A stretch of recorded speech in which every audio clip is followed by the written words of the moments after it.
Hi, I'm Glenn Poole of the Australian Men's Health Forum. This is Men's Health TV, and welcome back for another hour of the Men's Circles meetup.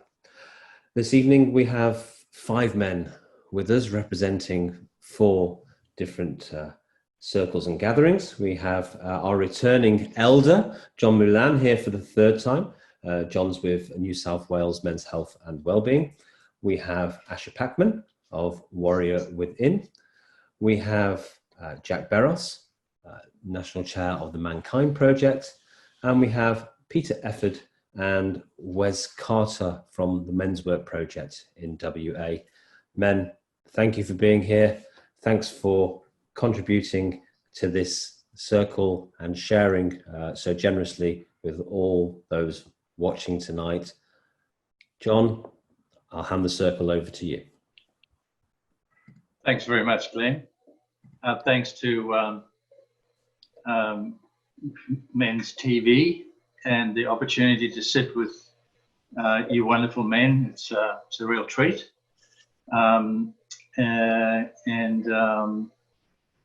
What we've learned from the week so far, Monday night we had a focus on we don't have to be sick to get better.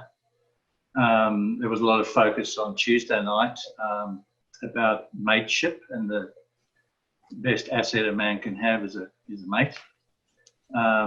Plus, a few other things. I wasn't available last night, so I'm not sure what happened.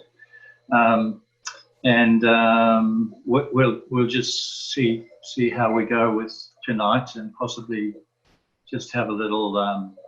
Start off with looking at archetypes, which is quite popular with some men's work. What we'll do is after we have an acknowledgement, we'll each check in, which is standard form for a men's circle. And what we'll do is introduce ourselves and just let everyone know how we're feeling right now. So if Jack, you'd like to give the acknowledgement for us. Yeah, thank you, John. I'd like to invite you to join me in an acknowledgement of the Indigenous people, the First Nations people of this country. I'm standing on Whadjuk country, just north of Fremantle in Western Australia. And I acknowledge the custodianship of this, all the lands that we collectively are on. The brilliant tread lightly custodianship of the Aboriginal people. Also, I want to acknowledge the kind of the genius, the richness that my connection to Aboriginal people that I'm enormously grateful for. They bring richness and beauty and often humour and good grace to my life, and they introduce me to entire ways of being that my culture did not provide. So I acknowledge that and I bless that. I'm very grateful for it. And I also acknowledge the ongoing tenderness that I feel towards some of the struggles that some Aboriginal people still face. That's me. Thanks, Jack. So before we introduce ourselves and check in, it's pretty standard when we sit in circle, we refer to it as sacred space. And what makes it sacred, in my opinion, is the fact that we have protocols that are not rules, and they are protocols that are generally agreed by the men in the circle. So as Glenn said before, we don't have an opportunity for confidentiality in this circle because we're going out to the world. But just like to go around and see which protocols we'd like to function with tonight, just for a few minutes. So I'll start off and I'll say that one of the most important protocols for me is to speak in I language. And what that means is that I own everything that I say. I don't tell anyone else's story. It's very, very, very difficult to get used to because even ABC presenters and politicians are constantly answering questions in the second and third person. So that's a big one for me, I language, and I encourage us to practice that tonight. Thanks, John. John, one for me would be how we manage to mention one another's names. Clearly, we're under public view right now, but if when this program closes, if we're talking about what's happened to other people, is there agreement that it's okay to talk about names of the people, other participants, or is there a preference not to? I'm okay that in this forum we can. Okay. Anyone else for the protocol?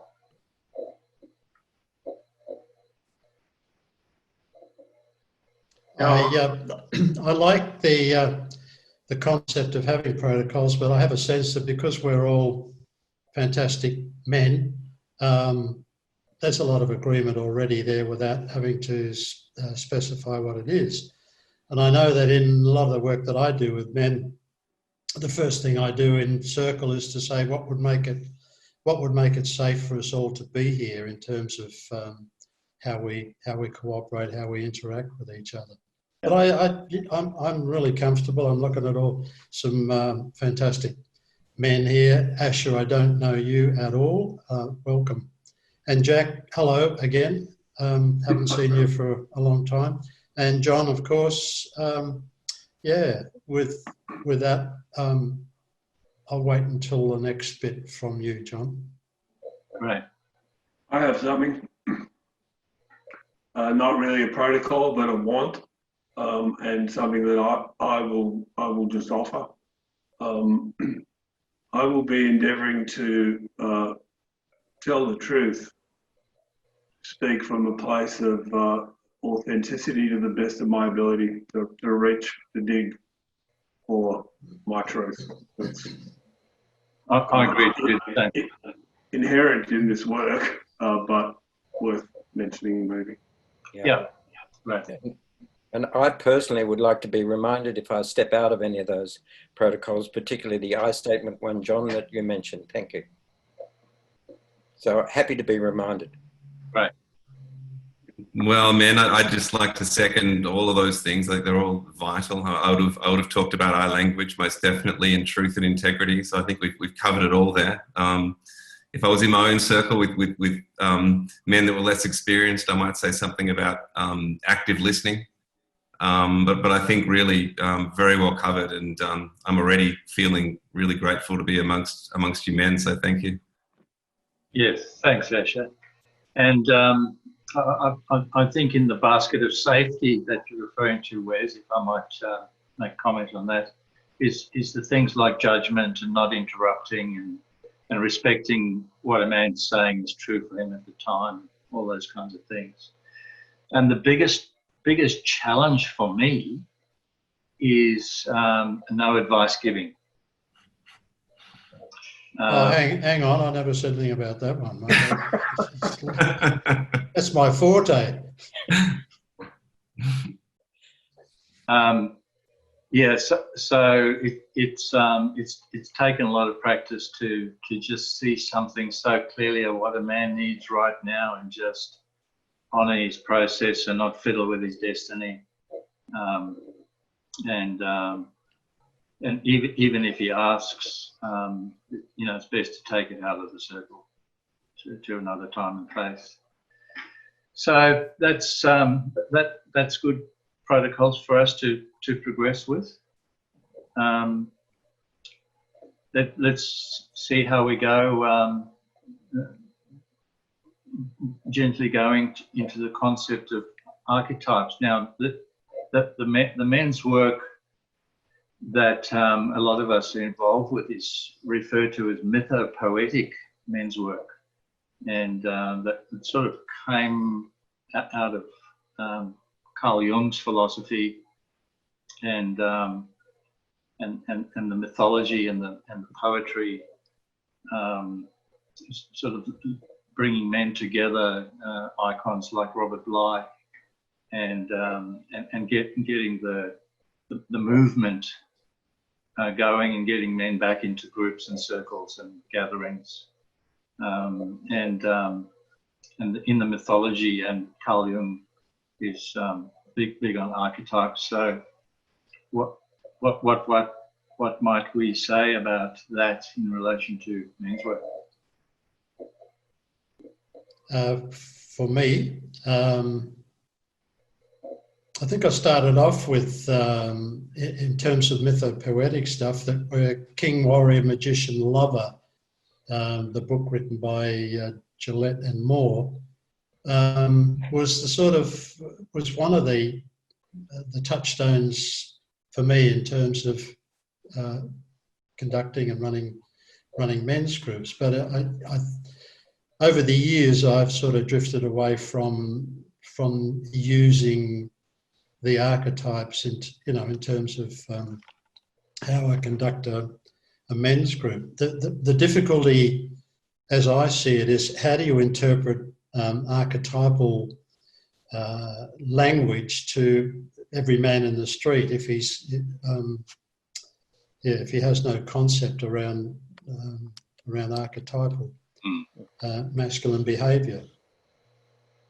Can you say them again slowly, these words? Say what again slowly? The four archetypes that you mentioned. A king, warrior, magician, lover. And I would add another one to that, which in my late life, from a personal perspective, I've attempted to integrate the king, the warrior, magician, lover, both the light and the dark sides of those four archetypes. And my thinking has been the integration of those four will then enable me to enter into elderhood, so that if I've done that successfully, then I can. It gives me permission to enter into being an elder, to call myself an elder, where I have integrated those four archetypes and I recognise both the light and the dark sides of the archetypes. I mean, that's a little simplicity thing that I'm familiar with. Yeah, great. Beautiful. I think from my side, guys, I kind of came into this men's work in a very dark place, and the book that I found when I was down deep in that pit was actually Iron John. So for me, it kind of it formed a lot of my early kind of dive into this whole process, into this journey of kind of becoming myself, if you will. So in terms of the warrior within and our group, there's definitely still quite a structure around the archetypes, but I totally take on board what Wes says. So we try to sort of we try to sort of keep it in a simple kind of framework, because I agree it's very difficult to kind of, what I would say, codify the archetypes. And as soon as we do that, we kind of take away from their energy, I guess.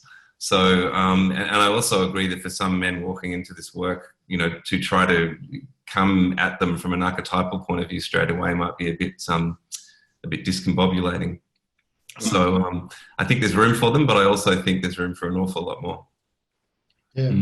And I agree with you around the elder, around elderhood. I mean, some people might say that that's actually when the king is really coming into full alignment, that is really elderhood. But you could also argue that it's separate from that. And my opinion is that there's an infinite number of archetypes. And the four archetypes really enable us to kind of wrap our arms around them, but quite frankly, there's an infinite number. Yeah, I agree. And with your work as a workshop, people are enrolled to a particular pathway that you offer, and they come with an expectation to be taught and led and get some kind of analysis and all that kind of stuff. So it's, you know, it's a tool. Yeah, absolutely. Yeah. Yeah, it's definitely part of the framework, but not the only part of the framework. Yeah, I think it's very important, especially to discover that one doesn't go to bed as a warrior and wake up as a king. 100%. And also the fact that each of there's a paradox there, because each of the archetypes are actually looking for different things. You know, there's a very clear example with the warrior, perhaps, that might be about protection and boundaries, and the lover that's about oneness and merging with the other. Or there's a tension between the archetypes. So being one or the other, I think the ability is to hold them all, right? Yeah, yeah, and journey towards the realization that we're in a massive gnosis that we have to wake up from, and any tool that helps that is valuable. No, 100%. And obviously, you know, just looking at the name of our group, Warrior Within, sort of gives a little bit of the game away. But, you know, our feeling was back in 2017 when we established Warrior Within, that the warrior energy was perhaps the most misunderstood.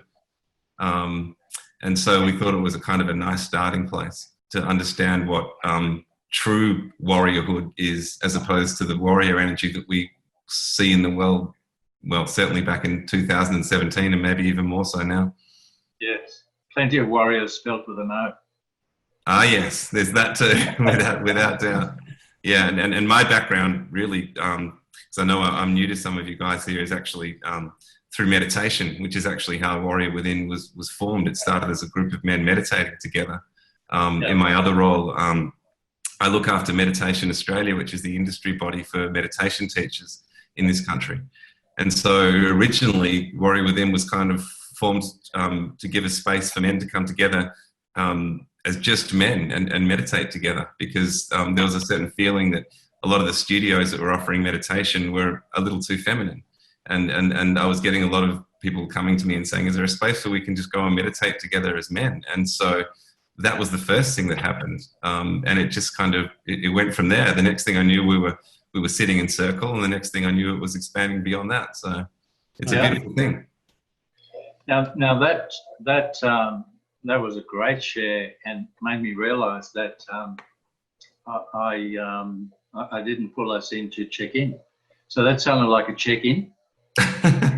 Could be. If you want to just finish it off with how I'm feeling right now, and we can keep going with our check in. Yeah, absolutely. Look, I'm actually feeling a little anxious at the moment. I'm in the middle of moving house, so if you could see broader than this camera, you would just see boxes all around me. And I think I'm going through what most human beings go through when they shift from one house to another. Lots of emotions coming up around leaving this place, and lots of sort of trepidation about stepping into the new. So a little out of whack today, to be honest, but also understanding that that's a perfectly natural place to be given what's happening around me. Right. Thanks. Okay. Shall I go ahead? Yeah. Okay, I'm checking in pretty good. We've got a very, very strong blustery sort of day here in Perth, and I'm kind of just exiting, I guess, the lovely malaise of the COVID holiday that if you're my age, you can sit around and thoroughly enjoy doing nothing and have a real reason to say it's possible to do that without feeling up that I really needed to be busy. But things have caught up with me now, and I'm so enjoying the company and the goodwill of the forum and the way it's been operating. And around me, I've got a beautiful garden and a lovely warm house. We've got 2 fires going today. We've got one in our living room, and one we're going to be cooking off old wood stove, so I'm feeling pretty cozy. And I'll pick Jack for the next person. Thanks, Peter. I'm feeling fairly still. I can own a little something a little unsettled in me. I noticed, I noticed that we skipped a check-in, and I'm so used to that. Even now, meetings I go to that have nothing to do with men's circles, I kind of insist on a check-in because it's so valuable.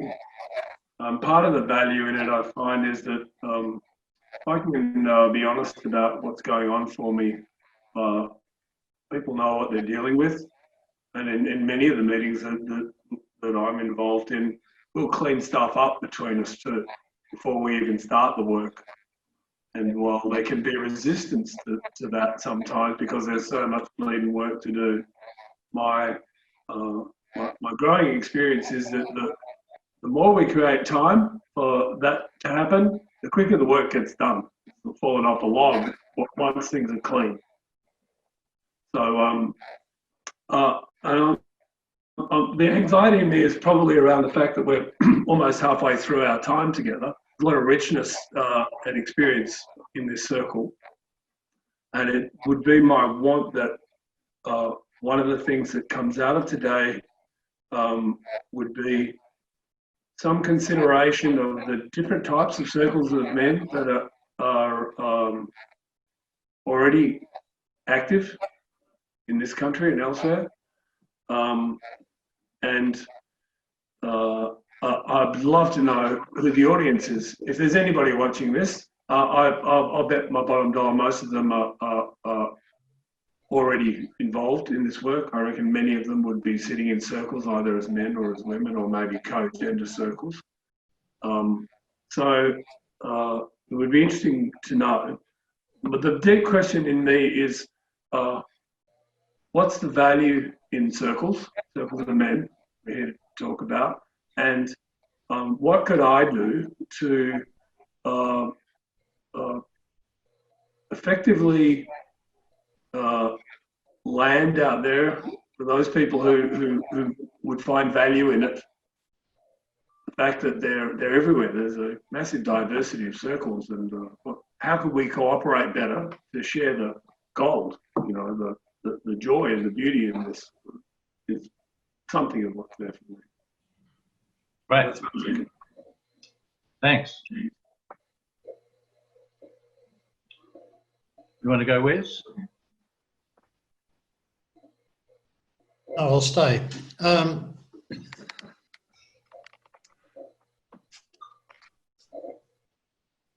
Yeah, I'm feeling rather weird, if that's a feeling.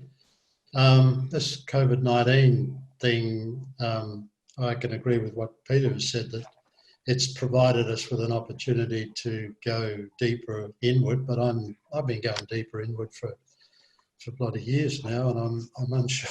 I'm unsure when's the time that I can stop doing this. Yeah, this is.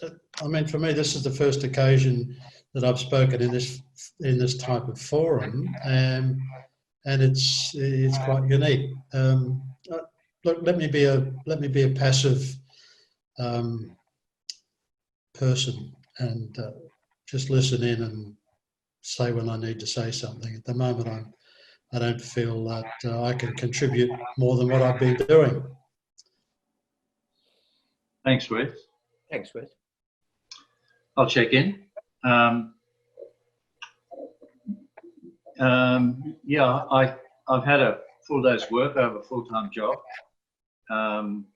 and at 70, I'm a consultant ensuring that the built environment gets designed and built to accommodate people with disability. And generally what I say is I hear people who are deaf, I see people who are blind, and I stand for people who can't walk. And it's a great thing to be able to have a job like that. And with the men's work, just getting more used to going within minutes from being at work to being on a forum like this. I feel very blessed, and great gift that my life is here. So yeah, and also I feel a great sense of responsibility putting ourselves out there or putting myself out there to people who are tuned in, and yeah, so that's me right now, and so I'll flick to Jack, and I acknowledge your want, and would love to talk about types of circles and see what you throw in. Oh, okay. Yeah, be careful what you wish for. All right, I'm not sure how to even approach that, but I don't know. Maybe I'm going to own a little bit of shame, because before I came on, I had to do a bit of research. I'm fairly familiar with the Men's Work Project because its origins were in the same state I'm from, and I have some taste of it every now and again.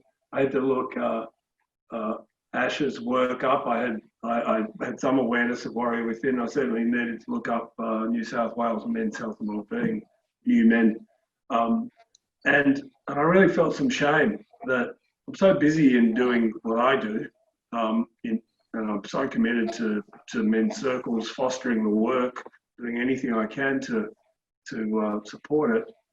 I'm really falling down on the outreach, and the cross-pollination and the all the beautiful work that gets done, the men's gatherings in different states and nationally, and so much stuff. But anyway, I'm just owning a little shame there that I don't do more, and I'm putting it on my agenda, on my schedule. So I wonder if it's worth. How would we go giving a 1 minute potted story on the type of circles that each of our organisations offer and the reach of them, maybe? Yeah. That'd be a starting point. I'm looking at all of you. Yeah. Great idea. Thank you. I might start with a little something that might spur a conversation, but I'm interested in with the pandemic, and for a start, I've got a studio in St Kilda, which is where we hold all our men's stuff, obviously physically, and obviously with lockdown we had to switch to this type of arrangement on Zoom. And I was just kind of wondering if it was worth a couple of minutes of discussion about how people have felt that's gone in terms of holding circles in an online Zoom style environment as opposed to physically, because I've found there's been a lot of profound moments, and I've found some of it's actually been better in some cases, and some of it, and it's lost a bit in other areas. But yeah, one on the positive side, I guess, is that I've actually been able to reach out to other men's organisations across the world, and I've been working with a men's group in the US, and I'm pleased to say at one point in time, at the sort of height of the lockdown, we had a circle with around over 70 men in it from 11 countries. And for me, that would never have been possible without this technology. So I'm just thinking about circles in general and how things have changed, and the environment we're currently in is maybe a place to start. I'm assuming everyone here is doing circles on Zoom. Yeah. Broadens the definition of circle, doesn't it? Well, perhaps we can combine those two things. You want me to try and model it, bringing it in on 1 minute? Yeah. So the Mankind Project started 35 years ago. Been in Australia for 20 years. We do two things mainly. We run trainings, and we foster and support circles of men. There'll be 20 around Australia at the moment, active. We call them I groups, integration groups. But they're circles of men that meet on a weekly basis, typically. And we now have a few virtual I groups as well. When COVID arrived, all our groups went virtual. and men are starting to drift back depending on what state they are in and what the chief medical officer is advising. So we're trying to do things advisedly and safely. It's a very tricky space for us. We run trainings that can have up to 100, more than 100 men sometimes together in close quarters. So all of that is on hold at the moment. We are exploring other space, virtual cafes, all kinds of discussions. We're taking the time to make it a bit of a navel-gazing exercise. It's a fairly big organisation in some ways, and it's very diverse and very dispersed. So in a way, this time has been a real time for reflection and also connection. One of the things I notice about Zoom is that I can just stare at people for as long as I want. It's really fascinating. Way longer than I'd be allowed to if I was sitting in circle with them. Watch people twitch and whatever, pick their nose. So I'll give you a little bit of a sense of the Mankind Project. It upholds the values that I've heard here. Our pillars are authenticity, accountability, integrity, and congruence, kind of doing what I think and say, and all those things line up. So they're fairly core principles in modern men's work. I love the fact that there's so much alignment across the work. There's lots of different products, for want of a better word out there, things that men can connect to. And some of them will be a better fit for them than others. And I'm really interested in us making sure that we collectively, I hate the word, but promote or make people aware as possible of the immense value of it. You know, my experience is that there are a lot of men out there looking for this, and they don't know what they're looking for yet. And then when they trip over it, it's like, oh, thank Christ, that's excuse me. You know, think whatever. But I found this. I didn't know I was missing it, or I needed it, or I was looking for it until I did. Yeah. Thanks. Right. Thanks, Jack. So the Men's Work Project has been around for as an incorporated body for about 20 years. And we have run a suite of programs. The ones that are probably the flagships are definitely down and out at the moment because of COVID, because they're run in Bali, and one is called The Elder's Way and the other one is called A Man's Journey. And they're kind of, in a sense, a bit of a kind of masterclass in the kind of work we're doing. And some of it has to do with the previously mentioned archetypal approach in the mythopoetic. The environment of Bali is kind of conducive to that. However, because we're often working with men in a highly engaging and isolated place with a lot of beautiful things around us, we've discovered quite by mystery more than design that we can provide a quality of abundance as a principle of getting at whatever it is you need to know about yourself. And so our approach is very very safe, very comfortable, and we engage men from an environment of where they, which is often lacking for blokes, the fact that they get nurtured and looked after, beautifully fed, beautifully cared for, and they're given a lot of time to just be engaged in the fact that, yeah, somebody looks after me, you know, while I'm doing this stuff. And it seems to have an extraordinarily generous result as that comes about. The other programs we do, Wes and I do one together every now and then, called Secret Men's Business for Women Only. And don't tell too much, Peter. Don't tell too much. That would be a perfect online program, but we haven't quite got there yet. Another one about death and dying called Before You Go. And we're just now planning a local Elders Way program. So we've found a way, we think, in which we can do and not an online program, but a kind of socially distanced program with reduced numbers.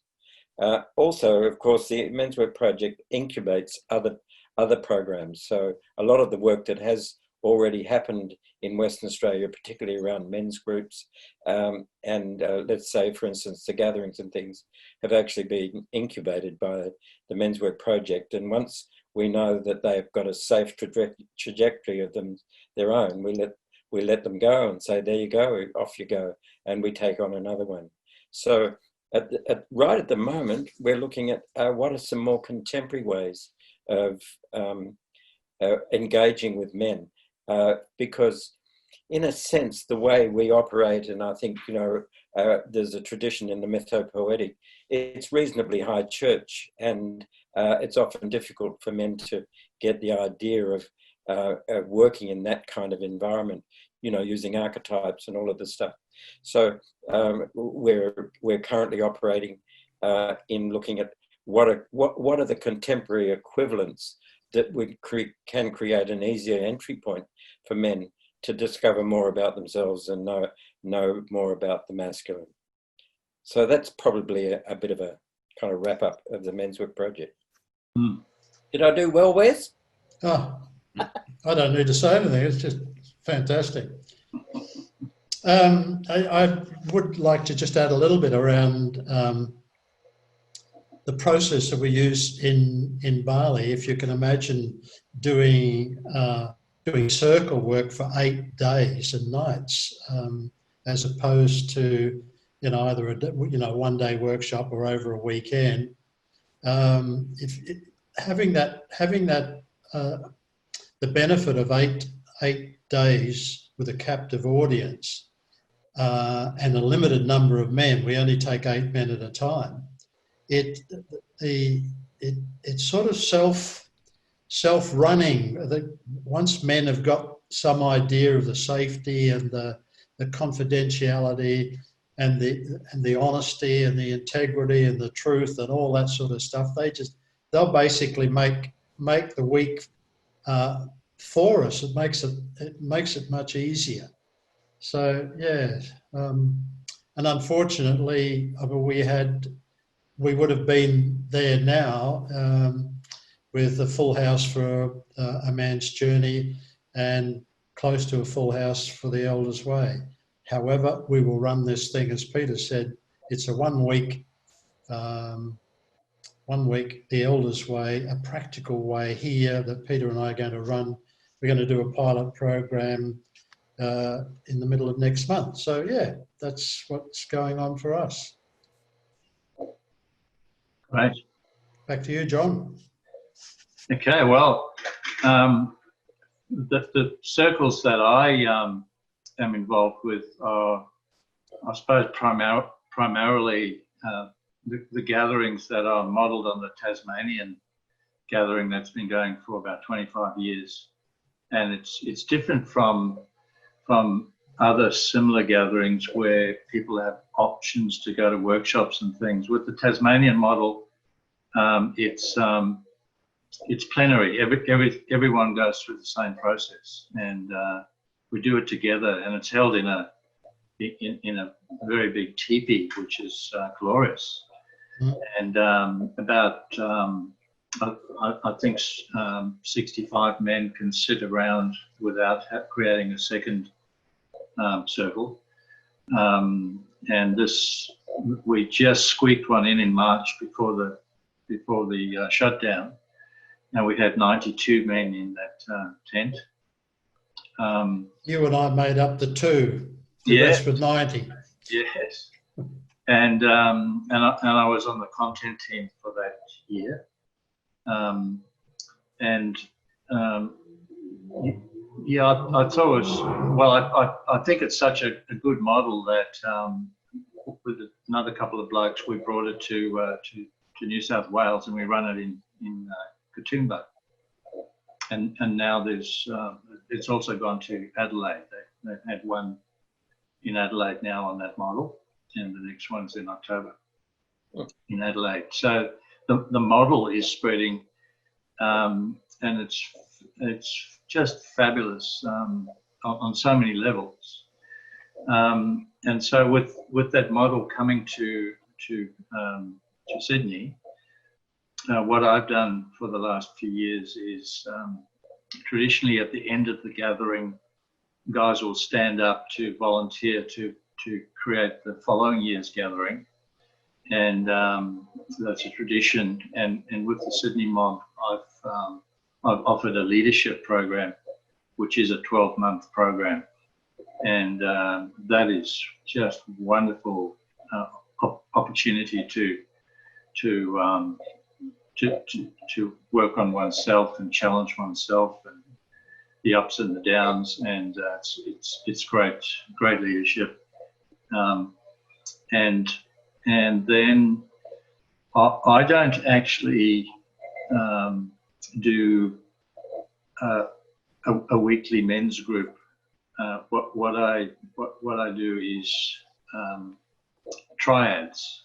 I'm in a few triads, which I find very, very effective and powerful and appropriate for me. And as for online, we were supposed to have the Sydney gathering on the June long weekend. Of course, we couldn't. But that group way back in March jumped online, and we actually meet online every Thursday night. And because it's a leadership group, each Thursday night a man will have the night to do with what he wants in that couple of hours. And we've been into deep stuff with that process, and part of that is because we know each other so well. We've been away for weekends together and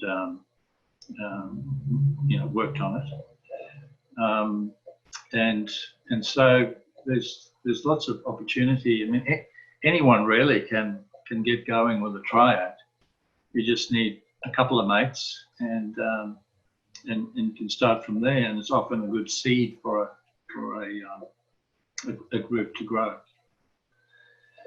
So that's how it is. And I just have to say that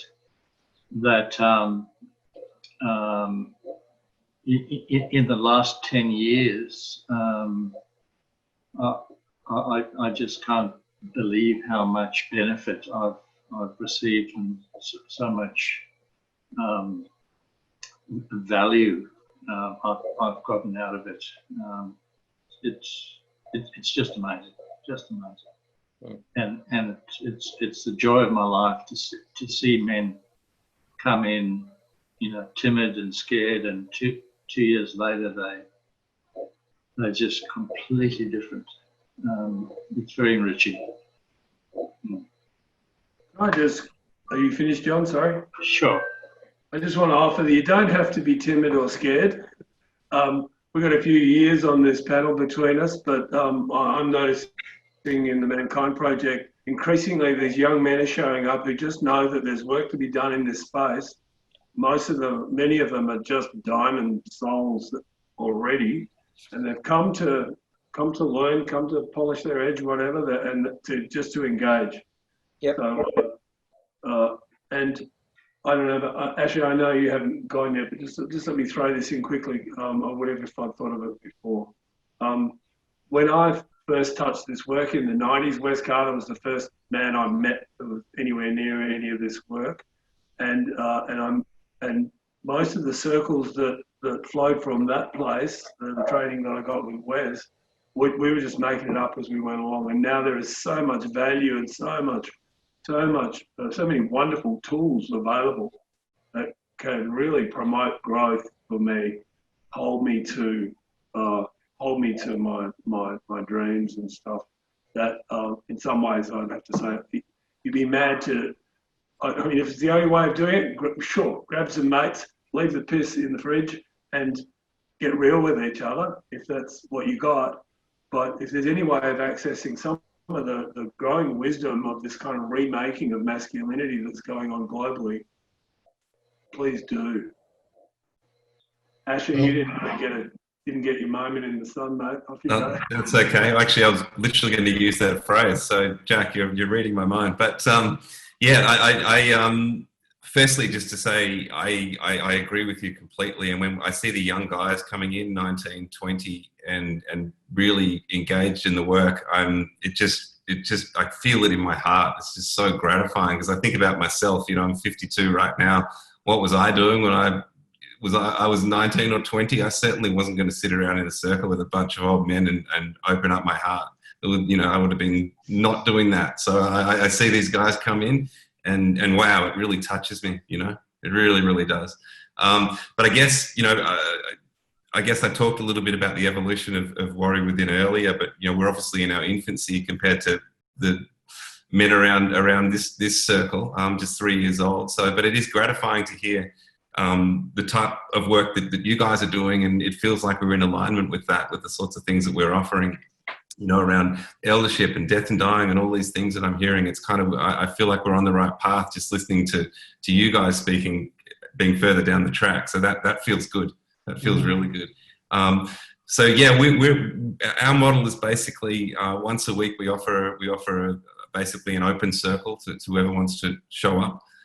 Beyond that, we've got what we call the Warrior's Den, which is basically a small subscription, but within that, we've actually got 32 sessions a week now that we're offering, and they cover everything from meditation to breath work to the mythopoetic, you know, a mythology session to divine feminine sessions to, you know, all sorts of things. And we've broadened out now, so we've actually got teachers teaching in the Warrior's Den from around the world.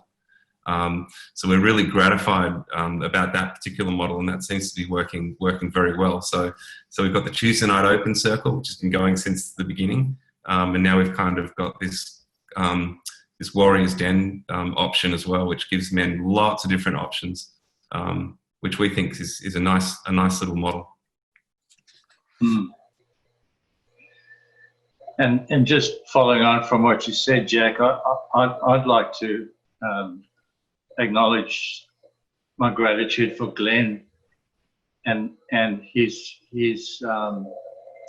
position to be able to get people like us together, meeting and sharing. And you know, at some time in the future, it might be a couple of years, might be 5 years, might be 10 years. I just see this huge event, like a festival of all these things coming together, with you know, thousands of people being able to get easy introduction to something they can choose. Yeah. Mm.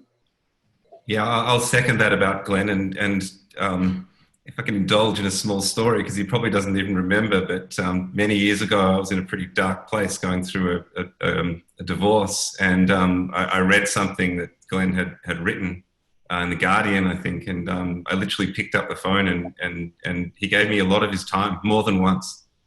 And it was very helpful at the time. And this predates Warrior Within, it predates everything. I was just a man in need, and Glenn was there on the other end of the phone. And I'll never forget that. Mm. Yeah. Thank you. It's a good story. Mm. John, Yeah. I'm just wondering, because we've got a little bit of time, if we went full circle and went back to the archetypes, I wonder if a challenge, particularly if there's other people listening that we can't see, you know, if we had the choice, what would be modern archetypes? What would be contemporary archetypes that we could use instead of the categorized Jungian versions, which have their own purpose, but they are archetypes and they belong to our past. If we were to look into our future, what would our archetypes be? What would the names we would give them? So I'm just opening that up as a question, because I thought, you know, it would seem to take our discussion a bit of full circle. Peter, it's a very challenging thing that you've put there. I'm looking at the current modelling that we're seeing on our screens, like the high chair tyrant. and I don't need to tell you what his name is, but it's. I think his modelling is also having a very large adverse effect on men, pardon me, as well as women. That they're starting to look at, is this what you're supposed to do when you're a leader in the world? Yeah. And perhaps more discussion on the qualities of our archetypes would enable us to look and to get some idea about how that functions in the world. Trump is just a bloody high chair tyrant, and you can see from how he operates as a little kid, still sitting in his high chair, banging his mug and throwing the fucking food on the floor. So yeah, okay, that's enough from me again. I come back to you, John. I'd like to offer something, Peter. What I hear you reaching for is kind of a rebranding, some way of making it more accessible, and I think that's a wonderful inquiry. I think archetypes are archetypes because they're archetypes, and I don't think they are a thing of the past. Maybe the nomenclature, the namings, and the way we discuss them, but they are hardwired into our psyches. That's what makes them archetypes. And, I guess you're right. And to honour them and try and understand them, it's an endeavour, it's a challenge, and it's a wonderful adventure. And it's part of the adventure of growing into this space is to understand what makes me tick and what makes you tick, and to see how I fit in there. I think it's a beautiful thing, and doubtless, I mean, it's already happened. Look at some of the movies around it. Those archetypes are renamed in a million ways, True. Yeah, I'm cautious of it. I think the archetypes are fabulous for a man who's interested in that and he wants to explore his own and himself. I don't like the concept from the perspective of analysing, judging, and labelling others. And I'm sure, Asher, in your workshops, the men would explore for themselves and identify for themselves rather than having a finger pointed at them, saying, you are this. Or, yeah, no, absolutely. And I think it's I think in the beginning we talked about maybe the potential pitfalls in trying to codify the archetypes and trying to define them too narrowly, because I think they live and they breathe. And as soon as we try to put them in a box, we destroy their very nature to some degree. But what I will say through observation is that I feel there's a bit of a shift in a lot of people's thinking with the king, and I'm beginning to hear more and more reference to the sovereign and also the father. Clearly. And I think that's kind of interesting in terms of a lot of the work that we're doing around fatherhood. Maybe that's a good thing. I think that perhaps that the king is starting to be referred to as the father more often, and even the sovereign, which I think has a nice place within the framework. But again, I am wary about trying to wrap these things in definitions too much. Yeah, sure. And one inevitable archetype is the timekeeper, and and the timekeeper says that we've just got time for a quick checkout and close. So as much as I'm so juiced and would love to keep talking for hours with you guys, I'll check out and say I'm feeling enriched,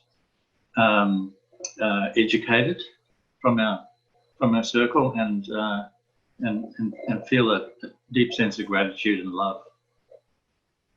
I'm out. I'll check out with, thank you, John, and thank you for the efforts that you've made today. I'll check out with a I'm feeling calm and nourished from the experience. I look forward to doing this, more of this. Over to you, Asher. Yes, similarly, resonate with all of that. It was nice to step out of my kind of frenetic day and step into a gathering like this amongst you men. I feel calm. I feel pretty wonderful, actually. So I'm kind of wishing we could continue on, to be frank. But yeah, I just, again, just gratitude to Glenn and for putting this on, and my opportunity to actually meet you guys, and just left with a desire that I hope to connect with you guys again at some point in some way. Yeah. Thanks. I'm checking out in gratitude and with thanks for the generosity of sharing and the whole capsule that is created, even the capsule that's created the event that we're experiencing right now, that has kind of very strange circumstances when you think of COVID and how this is happening. But I think it is actually opening up a whole new realm of how we can communicate as men. And for that, my gratitude is in the future that I can experience with you guys as well. So thank you. Thanks, Peter. Yeah, my gratitude also for you men. Great to sit in circle with you. Enjoyed it. One last thing from me about the archetypes would be that we've kind of modeled this here. The new world is a sovereign to sovereign relationship. And so there's some value for me right there, to understand the sovereign in me, to respect the sovereign in you, and to work from that place is at the heart of this work. That's the kind of the engine of it. Okay. Gratitude and blessings. Thank you. Thank you. Now, Glenn will close the session. You can just stay on the line. Thank you. You've been watching the Men's Circle meetup with Asher Packman of Warrior Within, Jack Beros of the Mankind Project, Peter Efford and Wes Carter of Men's Work Project WA, and John Mouland of the New South Wales Men's Health and Wellbeing. I'm Glenn Poole of the Australian Men's Health Forum. This has been Men's Health TV. Until we meet again in the Men's Circle meetup tomorrow at 5 p.m, I wish you good night and express my deep, deep love and gratitude for the men who shared so generously this evening.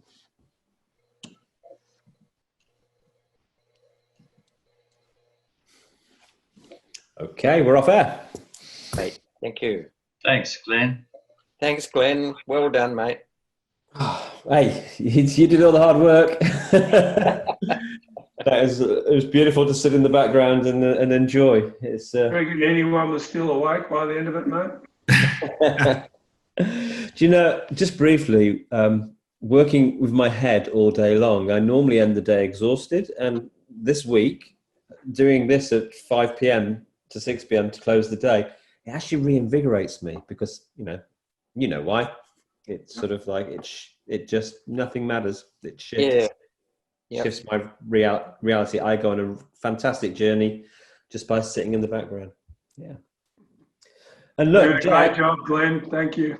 Thank you, Jack. Thanks for being here. Great to see you. It's once every Men's Health Week at the moment. I hope in the future we can make it more than that.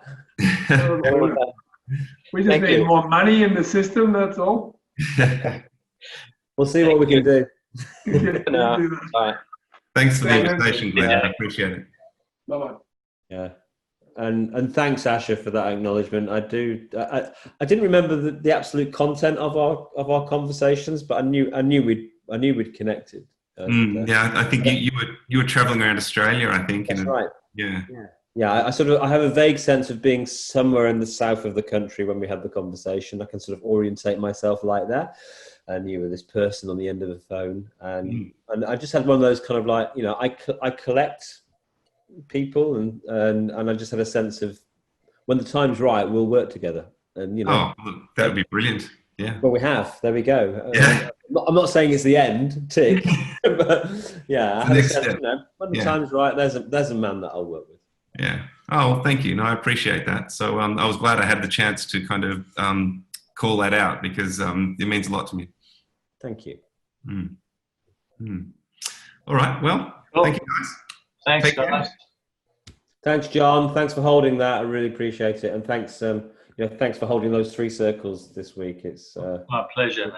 Thank you for your generosity and the conversations we've had about you stepping up. You've stepped up, my friend. And Thanks for trusting.